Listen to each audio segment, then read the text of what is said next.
Hello there. I thought I would make a video talking about how I made a Happy Halloween because I don't do that kind of thing very often where I talk about my process and how I make videos. The first for everything, I guess. I'll try and make it relatively short so that I'm not faffing about and rambling for too long. So Happy Halloween was made within about 11 months, roughly, which I think is the longest I've ever spent working on a film since the last Halloween that I made.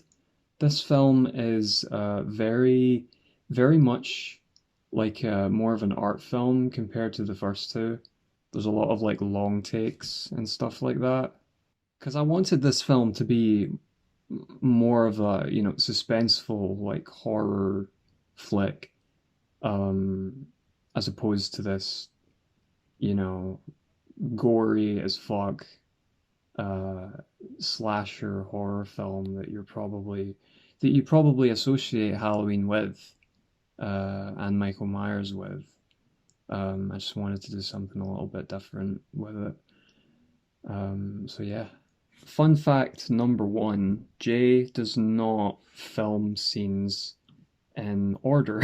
I think the first scene I ever shot for this was this one where the landlord is on the phone and the shape is just standing behind him being all creepy and shit. That was filmed in September 2019, I think. And the last scene I ever shot for this was actually the scene just before it, where the landlord is just chilling in the woods and he sees the shape standing behind a tree. That was filmed in September this year.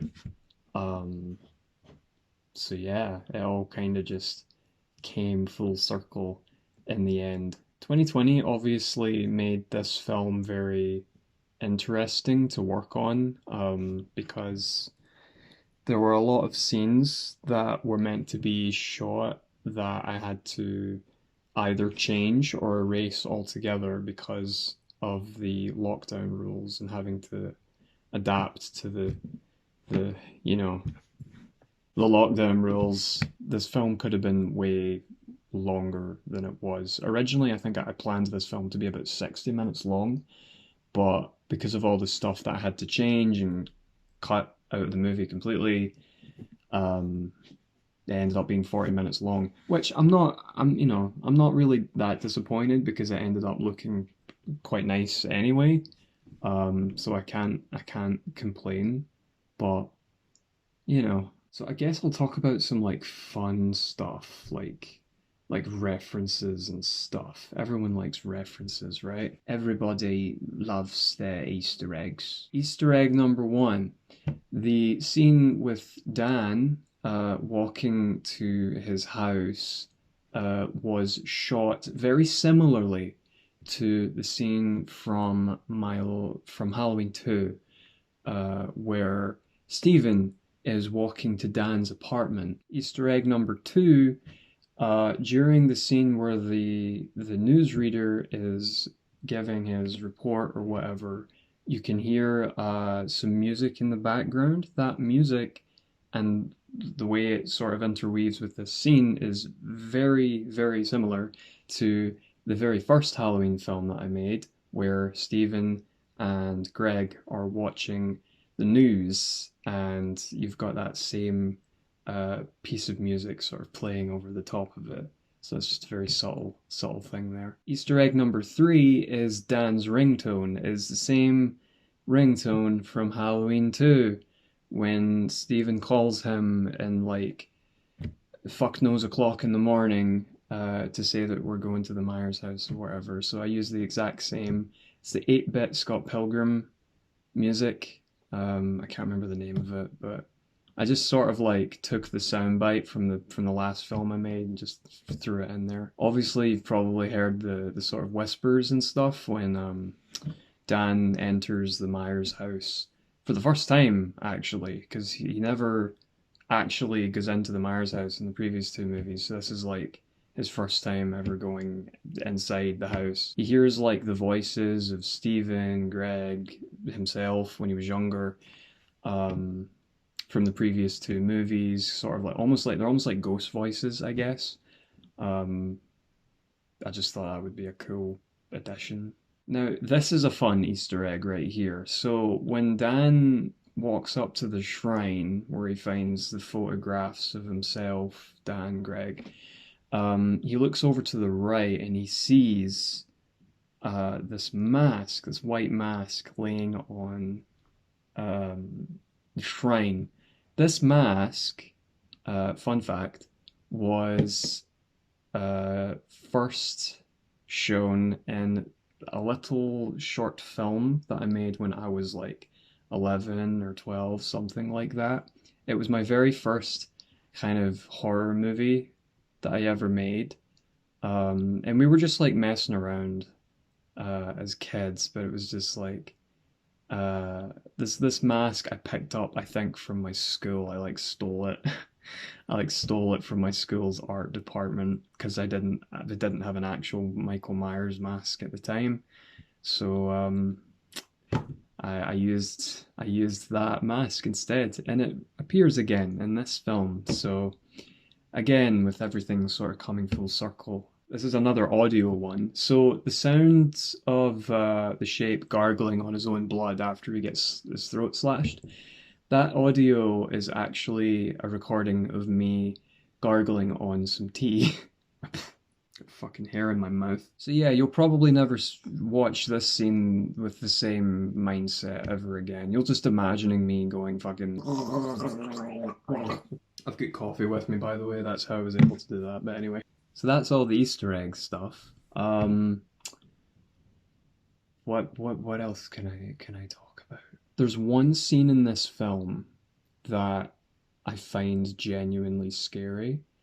Um, and it has to be this one right here. So he's just killed the newsreader, and he's just dragged his body inside the bathroom.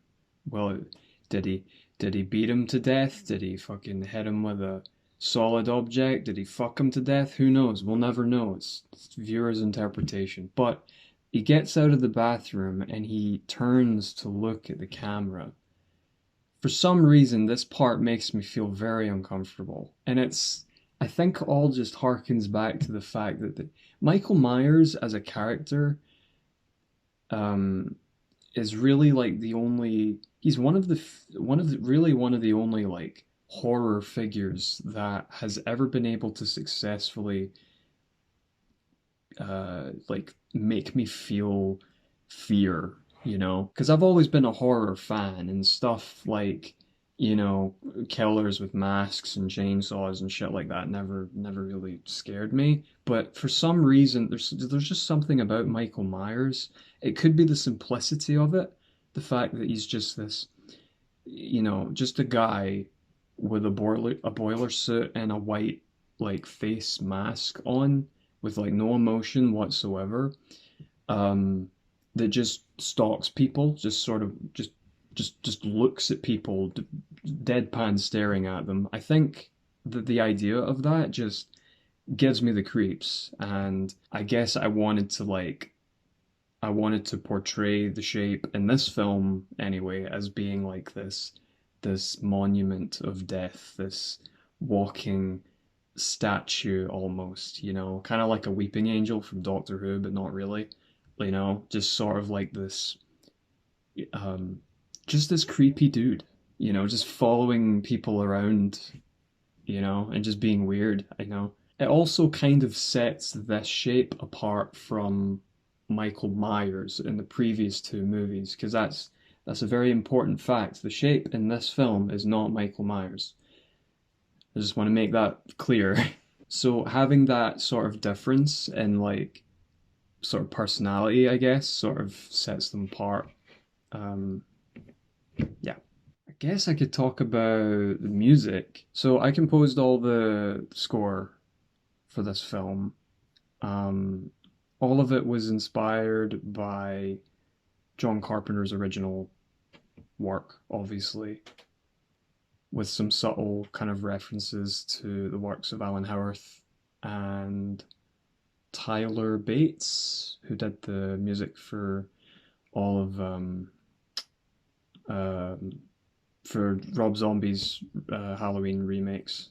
Since I had this idea in my head that the shape in this film was only kind of like 50% of what Michael Myers was, it sort of made sense to me that the theme song would be half of what the original Halloween theme was. So that's why there's a lot of notes missing from the opening theme. But it worked really well. I'm quite proud of it anyway.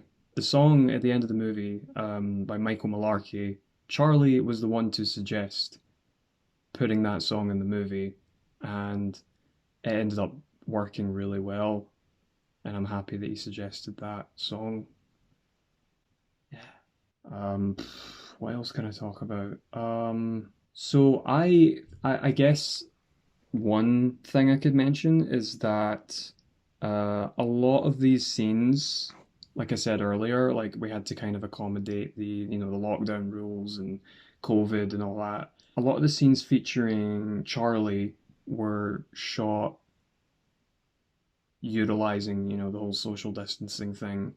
Apart from the finale near the end where where Dan and the Shape are fighting at the top of the stairs.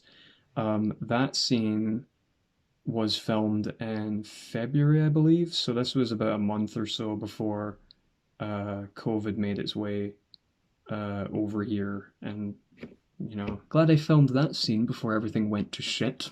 I sort of edited this film as we went along.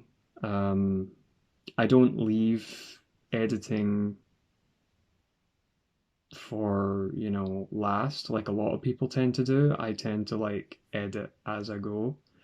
So the film was just about complete around sort of August, September time. I just needed to film that part in the woods real quick like, and that was it. Film was complete.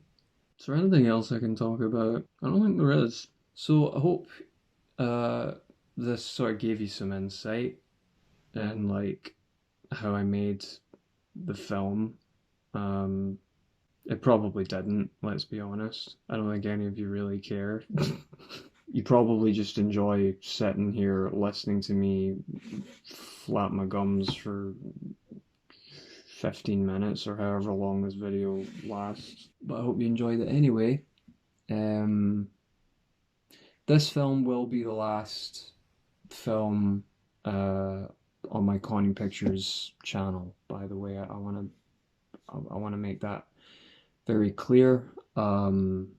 I've been trying to kind of move away from Conning Pictures and all that for a very long time, and Happy Halloween was kind of like my ticket to do that because everything comes full circle. My first few videos on the channel um, was the first Halloween movie, so it makes sense to just post Happy Halloween, just stop there, basically. Obviously, this doesn't mean uh, that I'll stop making videos altogether. I love making videos. I love making short films and stuff like that. Um, but I want to take some time to focus on other things like art, music, um, yeah, other hobbies and whatnot. But I really had a lot of fun making this film, and it feels good to kind of